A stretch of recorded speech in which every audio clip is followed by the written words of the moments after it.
Dewi dari Aceh. Silakan Mbak, pertanyaannya lebih enak kalau disampaikan langsung. Silakan Mbak. Mbak Dewi. Ya, waalaikumsalam. Waalaikumsalam.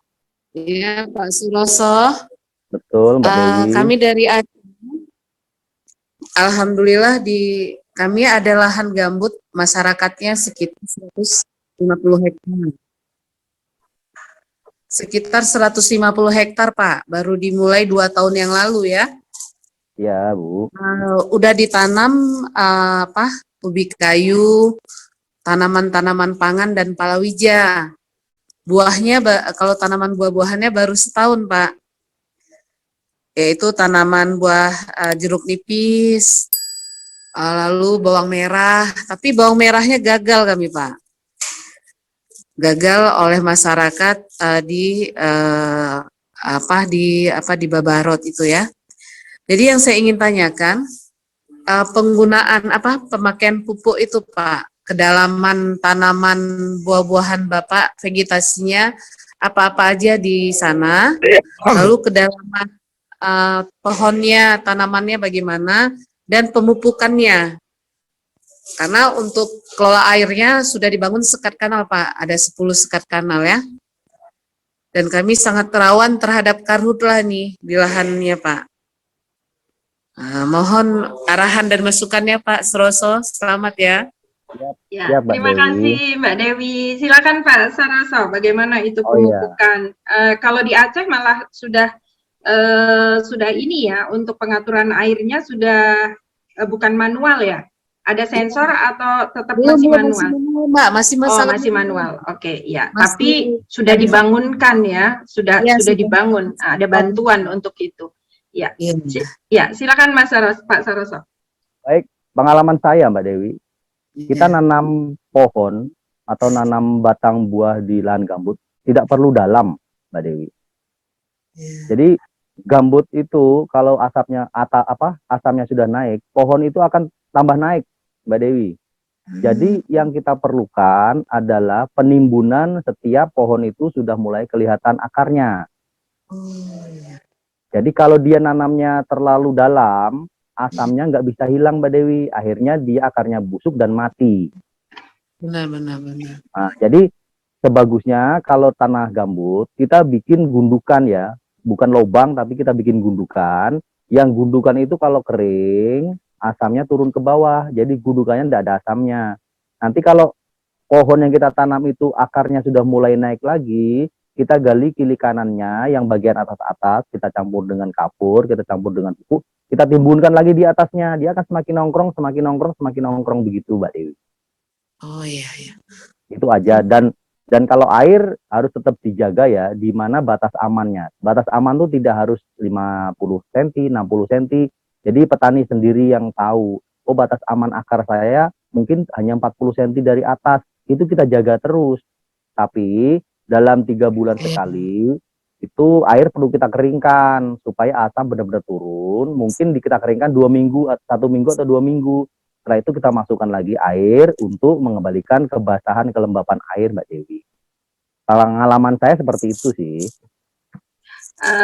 Numpang tanya juga ini, Pak. Itu kan tanaman di lahan Bapak kan berbeda tanaman ya. Dalam satu lahan kan ada beberapa jenis tanaman. Tentunya kedalaman akar, panjangnya akar dari tanaman itu juga kan berbeda.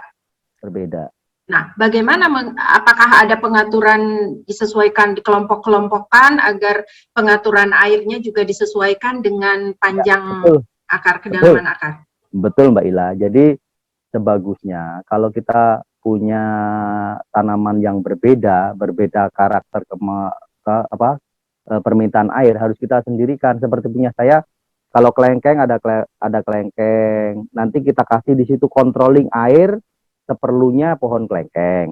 Kalau kita tanamkan pohon pepaya California yang nggak terlalu suka air, kita harus kelompokkan dia dan kita harus berikan controlling airnya sesuai dengan kemauan pohon pepaya tadi, Bu. Nah, kalau pepaya campur dengan pohon yang nggak suka yang suka air, nggak bisa ketemu. Harus kita bikinkan blok-blok masing-masing dan kontrol air masing-masing, Bu. Kemudian apa? Saya lupa tadi mau tanya apa. Saya Oke. mau Mbak Ira satu lagi. Ya, silakan Mbak Dewi. Terasa di tempat kami itu kan di lahan gambutnya kan banyak ini peternakan dan perikanan. Peternakannya itu kan sapi ya Pak, lembu ya. Jadi bagaimana membuat yang pupuk yang Bapak katakan tadi Pak dengan apa tai-tainya untuk pupuk kompos kandangnya gimana Pak Suroso? Ya, baik Mbak Dewi. Mbak Dewi, pupuk yang paling gampang diserap untuk tanaman itu adalah kotoran ayam ya Mbak Dewi. Oh, kotoran. Jadi, kalau kotoran ayam itu hari ini dikasih, mungkin besok sudah dimakan sama tanaman. Terus kemudian yang agak panjang lagi bisa dikonsumsi oleh tanaman itu kohek kambing. Terus yang paling lama diserap oleh tanaman itu adalah kotoran sapi Mbak Dewi. Jadi kotoran sapi itu kita kasihnya dalam jangka panjang. Artinya begini, mungkin kalau kita kasih pohon satu ya, di sekitaran mungkin 10 cm dari pohon itu mutar ayam. Terus gambar ininya hilang Pak. Videonya ketekan.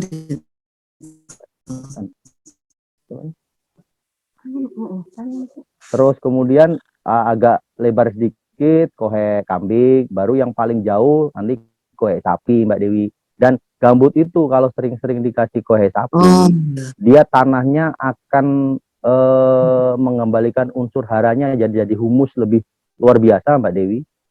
Saya sudah buktiin tanaman pohon kelengkeng yang dulunya sering saya kasih kotoran sapi dengan yang tidak pernah dikasih kotoran sapi lebih cepat suburnya yang sering dikasih kotoran sapi Mbak Dewi. Oh ya, terima kasih ya Pak ya. Sama ini Mbak Dewi, kalau Mbak Dewi bertani di sayur mayur kayak bawang pre, kayak lombok, kayak tomat, itu tidak perlu kohek kambing dan kohek sapi, cukup dengan kotoran ayam saja. Ayam potong atau ayam petelur dengan kapur diaduk, itu saja sudah cukup Mbak Dewi. Ya, terima kasih ya Pak Suroso, ilmunya sangat bermanfaat. Pak, berarti penggunaan pupuk itu tidak terlalu banyak ya untuk di lahan gambut? Kalau untuk pepohonan yang jangka panjang seperti buah-buah jambu, kelengkeng, itu cukup 2 bulan sekali, Mbak. Tapi kalau untuk pepaya California, dia wajib sebulan sekali. Karena kalau telat pupuknya, pepaya itu akan jeda, Mbak. Nggak buah, nanti kena pupuk lagi, buah lagi, begitu. Jadi kalau mau continue, harus tiap bulan continue untuk pepaya. Oke. Karena kan sebetulnya kalau ini kan tanah gambut itu kan terjadi karena pembentukan dari pohon sisa-sisa organik yang belum sempurna lapuk. Jadi sebetulnya dia punya potensial untuk menjadi lahan subur ya Pak ya, jika pelapukannya bisa dipercepat gitu ya, bisa kita optimalkan. Tadi itu ada pertanyaan, ada yang sudah angkat tangan dari siapa ya, Budi 0 berapa, tapi kok menghilang lagi nih. Atau mungkin ada yang lain, silakan. Ini ada pertanyaan, ini kebetulan ada bergabung dari Pak Priyono, Pak, juga pengelola, juga pemilik agrowisata di Pontianak. Kalau saya tidak salah ya, Pontianak. Silakan Pak Priyono. Pak Priyono, ada pertanyaan ini. Silakan Pak Priyono. Ya. Terima kasih waktunya, Mbak. Jadi yang saya tanyakan itu kedalaman gambutnya itu berapa ya? Karena tiap-tiap daerah kan berbeda, kayak yang ada di Kalimantan Barat itu kan full gambut ya, tidak ada, bukan terbuat dari sedimentasi ya. Kalau yang di Palangka itu saya pernah lihat itu, waktu itu ada undangan BRG, saya lihat ada campuran pasirnya seperti itu. Terus makanya nanti akan pengaruh kepada pelakuan awal tanamnya. Jadi misalnya saya tanyakan kedalaman gambutnya berapa dan pemupukan awal yang tepat untuk jenis gambut yang Bapak tanam itu apa? Karena tentu akan berbeda dengan yang ada di Pontianak. Mungkin itu aja. Makasih Mbak. Ya, terima kasih Pak Priyono. Silakan Ya. Pak Suroso. Baik, Mbak. Kebetulan di tanah saya itu kedalaman gambut sekitar 80 cm, Mbak. 80 cm ya. Iya, 80 cm. Terus lapisan berikutnya adalah tanah granit. Terus lapisan bawahnya lagi adalah tanah liat, Mbak. Nah, terus tempat saya itu pemupukan awal yang paling tepat adalah kotoran ayam. Itu paling tepat mengembalikan unsur haranya lahan gambut kami, Mbak. Jadi saya kira itu Pak Priyono. Kalau di lahan Bapak, karena kita tidak melihat tingkat kekeringannya seperti apa, jadi kita tidak bisa bercerita, Mbak. Ini pengalaman di kebun saya, pemupukan dasar yang paling tepat adalah kotoran ayam. Oh ya, tambah sedikit Pak Roso, diberi bahan pengurai nggak? Karena itu kan gambutnya pelapukan organik ya. Jadi kalau di sini kedalamannya mungkin agak ekstrim, 5, 7 seperti itu kan gambut androgen. Kalau di sini kita perlu agak rutin kita beri dekomposter lah, atau mudahnya E4 seperti itu. Kadang-kadang ya memang kita bikin sendiri pupuknya. Kalau di sana perlu nggak Pak diberi itu? Kalau di tempat saya sih, saya tidak pernah pakai E4 dan tidak pernah pakai yang lain-lain, Pak. Saya cuma langsung dolomit, terus kotoran ayam, sama Ponska atau MPK 1616 udah cukup, Pak. Oh iya, oke. Tadi itu sekelas ada Pak Catur Mirza ya. Komen itu beliau ahli pupuk dari PT Mutiara itu nggak salah itu. Oh iya, mungkin. Ya, oke aja itu aja. Pak, tentunya setiap daerah akan berbeda-beda ya. Terima kasih ilmunya, paling nggak semangatnya Pak Roso bisa saya contoh lah. Terima kasih Pak. Terima kasih Pak. Selamat berjuang Pak. Terima kasih Pak Priyono. Sebelum ini Pak Priyono punya tanaman apa saja di lahannya Pak? Banyak Mbak yang kita kembangkan karena memang harapan kita bisa buat percontohan budidaya di lahan gambut ya. Jadi sementara ini tergantung permintaan pasar juga yang ada di Kalimantan Barat, yaitu seperti kelengkeng juga kita tanam, terus jambu kristal sekarang mungkin yang permintaannya cukup tinggi di jambu kristal, terus terputus Pak. Oke. Sambil boleh kita lihat foto-foto ya, foto-foto di agrowisatanya Pak Suroso. Silakan Nat. Oh iya, saya putus-putus tadi. Iya, sambil kita lihat. Nah, ini pintu masuk ya Pak Suroso ya, bisa diceritakan ini. Agrowisata Lingkar Luar La Rosa ya. Lanjut, Nat. Wah, ini bisa tempat berfoto ini, Pak. Tempat berfoto yang keren ini. Ya, itu awalnya saya bikin pergola dengan tanaman markisa. Oh, itu tanaman markisa ya? Markisa untuk atapnya, Mbak. Oke. Jadi benar-benar dingin, sejuk, nuansa benar-benar alam, Mbak. Dan ini markisanya kalau berbuah boleh dipetik? Markisa boleh dipetik dan gratis, Mbak. Waduh. Oke, ini dari kayu-kayu ya Pak ya? Ya, dari kayu-kayu, Mbak. Oke, lanjut Nat. Ini ada yang Nunung Nurlela, pingin datang ke sana katanya. Mungkin ini dari Kalimantan juga ya? Mudah-mudahan, silakan Bu Nurlela. Oh, ini dia ya. Ini tadi itu ya Pak ya, kalau kita maju terus di bawah pohon markisa ya, wisata agro Lingkar Luar La Rosa. Betul sekali. Ini adalah tempat berfoto yang keren. Ya. Lanjut, Nat. Wah, ini mahasiswa ya Pak, kunjungan mahasiswa ini? Mahasiswa ini kalau nggak salah selesai mereka PKL, Mbak, di Universitas Palangkaraya untuk bidang agribisnis. Iya, Pak, ini ada yang bertanya alamat lengkap Pak Suroso di mana di Kalimantan, di Kaltengnya. Mungkin bisa disebutkan Pak, alamat kebunnya nih, Pak Sahril yang bertanya. Jalan Lingkar Luar, kilometer 8, Mbak. Itu wisata agro Lingkar Luar La Rosa. Kalau nggak bisa buka di Google Maps sudah ada.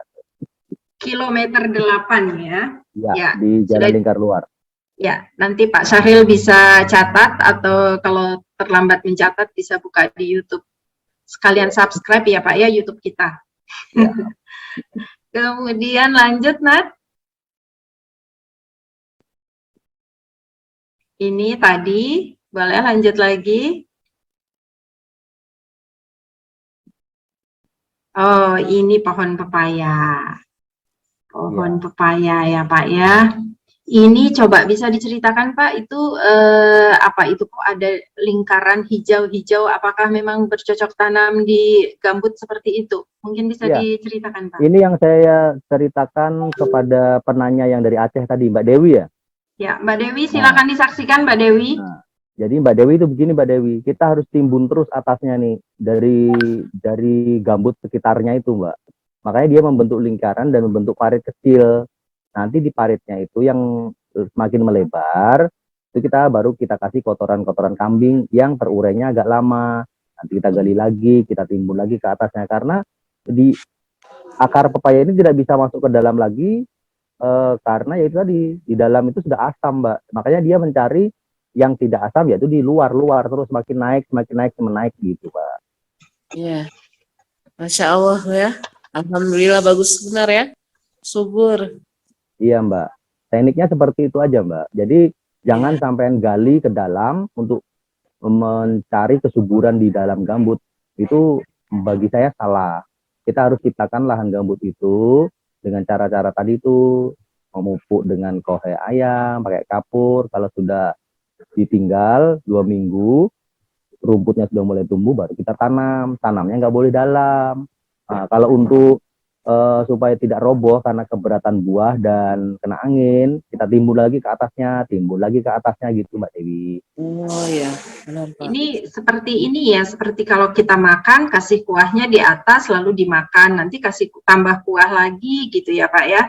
Jadi buat adonan buat pupuknya, dimakan, dihisap oleh tumbuhannya, nanti tambahkan lagi gitu ya Pak ya. Karena dia tidak bisa mengambil dari bawah, menembus lagi mengambil dari makin dalam ya Pak ya. Nah itu tadi itu pohon durian Mbak. Coba mana tadi pohon durian? Ini pohon durian. Sudah berbuah, masih kecil Pak. Ini kalau nggak salah baru kita tanam sekitar 4 bulan yang lalu Mbak. Oke. Ini perlakuannya sama. Kita timbun lagi atasnya gitu, seperti yang saya kasih saran kepada Mbak Dewi dari Aceh tadi. Oke. Ya, kemudian lanjut. Nah, ini memang pasti itu pohon kelengkeng di usia 2 tahun. Ini bukan pohon kelengkeng. Oh, yang di bawah itu pohon itu jeruk ya Pak ya, yang dipegang yang ibu yang sedang berfoto. Ya, itu kalau nggak salah Ibu Wakil Wali Kota. Oke, Ibu Wakil Wali Kota. Ini paling penyemangat kami Bu. Dia setiap bulan tuh pasti datang menengok kita dia. Siapa Pak nama ibunya Pak? Umi Mastika Triosako. Umi Mastika. Triosako ya, Wakil Wali Kota Palangkaraya. Wakil Wali Kota ya, wah support yang seperti ini perlu kita kasih apresiasi nih. Iya, tadi Pak Heri Fauzi, kemudian ini ada Ibu Umi Mastika ya, Wakil Wali Kota, luar biasa ya, ini. Kan penguat dan penyemangat petani itu sebenarnya pejabat Mbak. Betul. Terus yang menguatkan pejabat itu sebenarnya petani. Jadi bangsa ini kalau mau antara petani dan pejabat itu saling sharing, saling bersatu, negara ini makin kuat kok. Iya. Itu sistemnya proyek Bu. Jadi kalau sesuatu yang sudah diproyekin, itu pada akhirnya nilainya hanya 40%. Kalau bisa. Memang biaya itu harus punya kita sendiri Pak. Kalau kita biaya atas pinjaman, tinggal tunggu saja, petani itu akan gulung tikar. Satu-satunya memang yang bisa menanggulangi karhutla itu adalah pemilik tanah itu mengelola tanahnya secara bijak.